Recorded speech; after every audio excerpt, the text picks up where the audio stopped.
लेकिन video start करने से पहले ना चैनल को सब्सक्राइब कर दो। यार चैनल को सब्सक्राइब नहीं करते, आप वीडियो देख लेते हो, श्राप लगेगा मेरा श्राप। चैनल को सब्सक्राइब करो अभी इसी वक्त, नहीं तो पक्का गर्लफ्रेंड नहीं पटेगी, सिंगल मरोगे तुम, सिंगल। और चलो इसी के साथ शुरुआत करते हैं आज की हमारी वीडियो।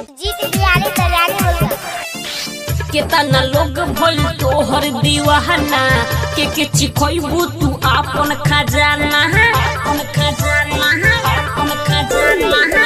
केतना लोग भइल तोहर दीवाना, के चिखइबू तू आपन खजाना।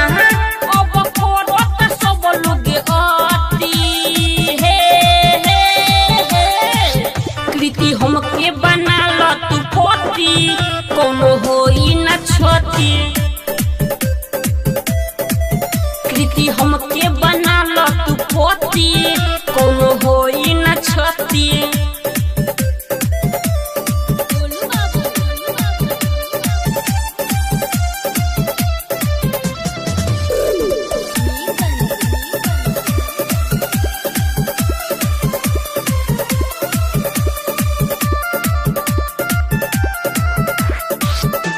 तू ही तो हऊ हमारे जान हो, तोहरे में बसेला परान हो।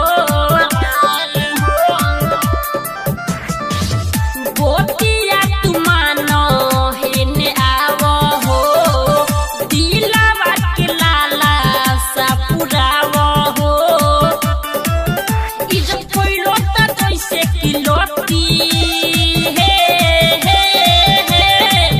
कृति हमके बना ल तू पोती, कोनो होई न छती।